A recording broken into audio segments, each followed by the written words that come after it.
Welcome to this very special edition of the KJ Masterclass Live, the show which ensures that you profit from your time spent here with experts, either through their insights, information, or simply learning from them.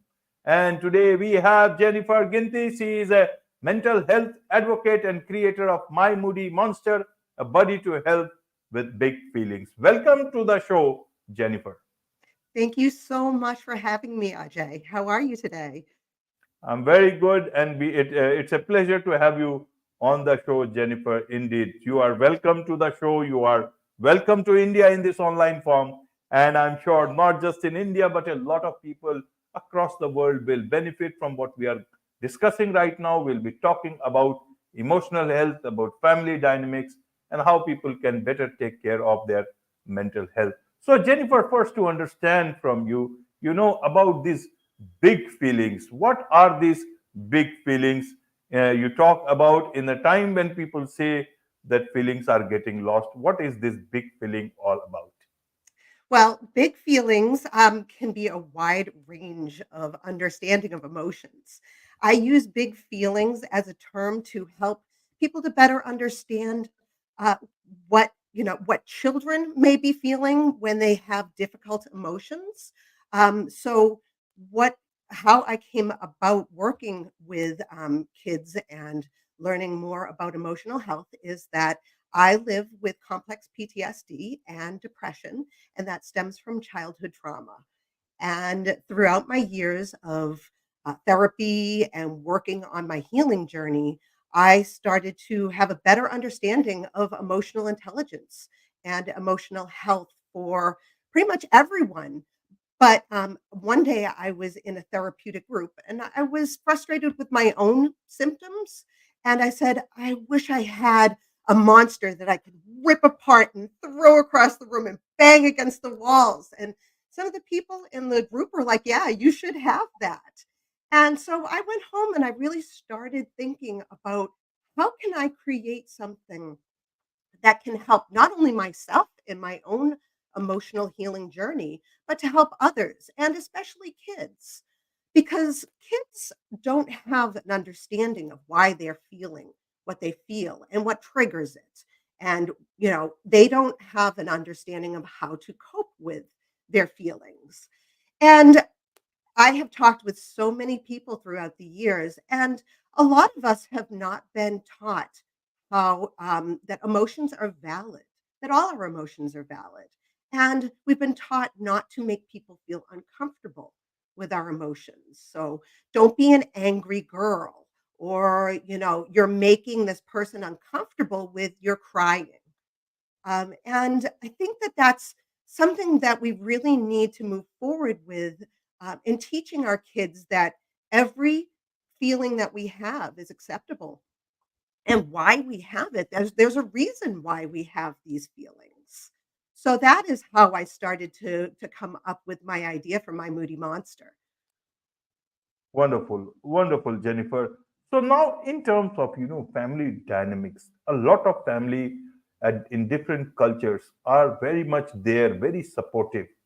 A lot of families are very supportive, but they are not able to understand the feelings or the emotions that one goes through at different points in time. And then there are some families who do not care at all about what is going on because of whatever reasons, because of more individualism, because of other issues that are going on in each person's life. So I want to understand how can families communicate and learn about emotions better to be able to help them, any member that is suffering from any emotional health issues, before things go down to taking the help of a therapist or any other expert. But a lot of help can be given within the family. Help us understand both from children's perspective, teens perspective, as well as grown up perspective. Absolutely. So, for children, again, they weren't born with an understanding or coping skills to to learn more about how the emotions affect themselves and others. And I think To get a better understanding for children, it's really adults and family members that also need to take a step back and look at the way that they cope with their emotions. Sometimes we can get very angry and we don't want to show that. So we skip to like a secondary emotion, which may not even be any better than the first one. So I think parents need to learn a lot more about themselves and where their emotions and their emotional intelligence was created. Like I said before, a lot of us were told that, we shouldn't be making people uncomfortable with our emotions or that they're altogether wrong. I mean, anger is a very, very complex emotion that causes people to feel uncomfortable, to also get angry back. What parents need to do is step back and listen to their own emotions and how they can help themselves before they can help their children. It's kind of like putting the mask on, the oxygen mask on before, putting it on your children. I think when parents are better understanding their own emotions, how they're reacting to their children, they can better help their children to build their emotional intelligence as they grow. Right, right, Jennifer. So, a lot of cues, parents give in families, children gather them, understand them. How do we understand, difference between emotions and reactions? How do we understand those things, especially at an early age? What would you like to tell parents to communicate children about emotions and also about reactions so that they do not consider reactions as emotions and emotions as something else? Help us understand. Many people think emotions are a bad thing, and that leads to a lot. Nowadays, people are talking about being vulnerable, to be themselves authentic, but there was a period where a lot of people said, created those stereotypes that boys don't cry, should not cry in public, it's an office, so many other things.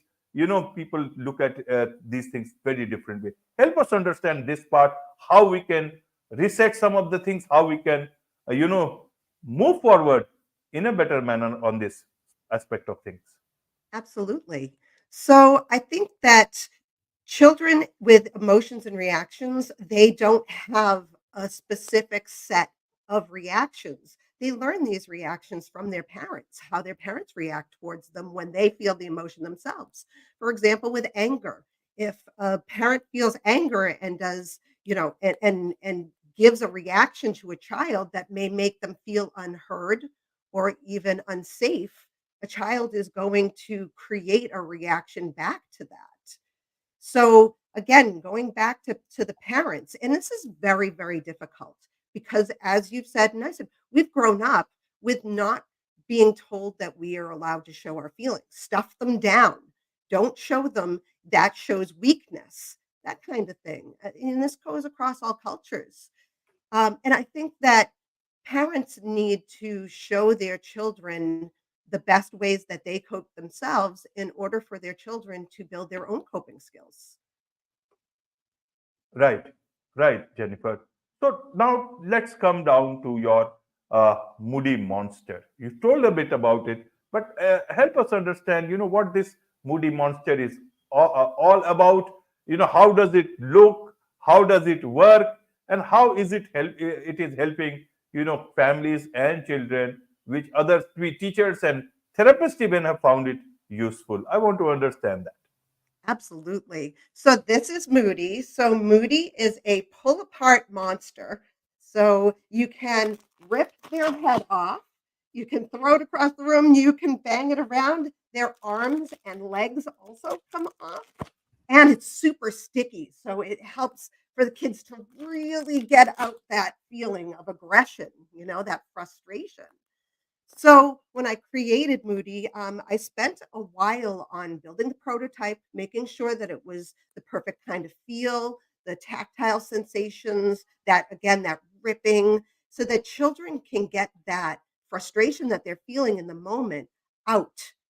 And when they're all done, the best thing that can happen after that is they can put the doll back together again with a caregiver, a parent, a grandparent, teacher, counselor, and then they can all talk about what happened.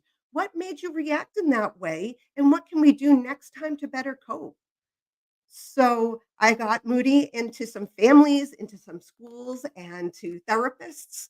And they're all finding that Moody is helping children to better communicate what they felt. And it gave the chance for the caregiver to talk about coping skills and how they can better respond next time. And it really helps to build a toolbox for children to know when they're feeling that feeling that they now have this coping skill that they can use. Now, coping skills have to be built. So, using Moody once isn't going to help all of the problems. Having Moody around as that buddy is important so these kids can reiterate their frustrations with him and then talk and talk about that coping skill that they learned before and maybe use it next time. So I've found that Moody has been a great communication tool. And, Moody is super cute. They're a Right, buddy, right? They're a buddy. right, They're there to take on that frustration, right? So Moody also comes with his own mode of transportation so that if a kiddo is not ready to put Moody back together again, you throw them into the bag. And then they also come with a coloring book that talks about big emotions and how Moody can help. So I think that, Moody getting out into the world and helping families, especially, to, mirror each other's emotional responses with Moody. Parents have told me that they use Moody all the time to show their kids that they're upset.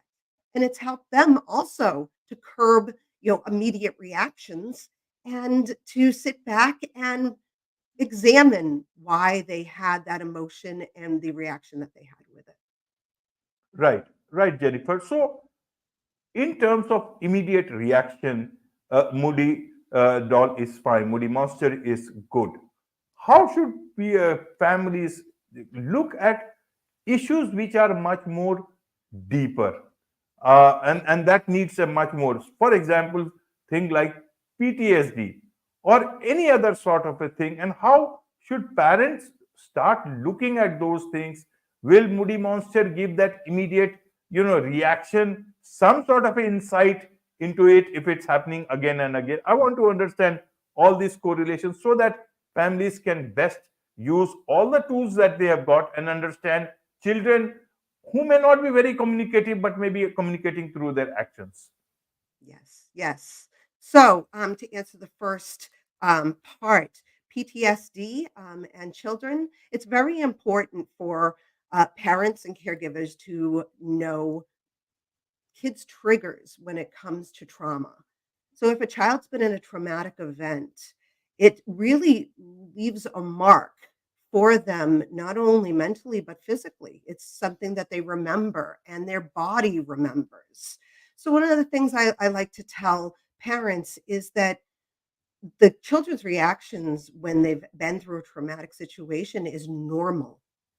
It's actually really normal, and it's healthy for them to be able to communicate with them that that's their trigger, that that's what's causing them to have these difficult emotions and reactions to it could be any small behavior that's happened, any situation, and PTSD is something that needs to be worked through. It's not something that can really be ignored in order for your child to grow emotionally and to heal from that traumatic situation. There are different types of trauma. So there are individual traumas, like maybe a car accident or a fire, a house fire. And then there are deeper traumas like complex PTSD is a type of PTSD where the person has been steeped in trauma. They've lived trauma for a good portion of their life. For me, my trauma was childhood abuse. And that really left a mark on me in both my body and my mind. So, on my healing journey, I needed to learn to give myself grace and to know that it's not going to always be the same feeling that I'm having in the moment. And if a parent understands that for their child, they can sit back and remember my child is going through something that is painful and that was scary. And it's up to me to validate those feelings for them and also help them understand that they will heal from these big feelings and scary feelings that they're having. Wonderful. Wonderful, Jennifer. You are doing a lot into this line as a mental health advocate. What is it that you want to accomplish? What is your mission around this? Well, my mission is to get Moody out there so that people around the world can communicate in and become more emotionally intelligent, that they can overcome obstacles when it comes to emotions, and that I can also be a help for children who have been in traumatic events. One of my biggest goals for Moody is to get them to first responders for children who have been in traumatic events, and to also get Moody out to hospitals and to foster care for children who are, maybe sick or they've lost their family. I think it's important that these children have a buddy to better cope with those feelings of fear, especially. Wonderful. So, for all those people who would want to understand more about Moody, more about you, learn more about everything that you provide, what is the best way for them to do so? Sure. So I created on my YouTube a group of Moody Talks where every month I pick a new feeling and I go through the descriptive words and how to put them on a scale of intensity. And then I go through each week a different coping skill that works well for that particular emotion. I learned through a therapy called DBT, dialectical behavioral therapy, that there are so many different ways that you can learn to cope with all the different negative feelings you may be having, but also with positive feelings, because a lot of us may feel as though we don't deserve to feel happy or feel love or contentment, right? So on my Moody Talks, they're all on YouTube, and you can go through each month a different emotion and really learn different skills to help you. Wonderful. With this, it's a wrap on this very special edition of the KJ Masterclass Live. Thank you so much indeed for joining us. Thank you so much.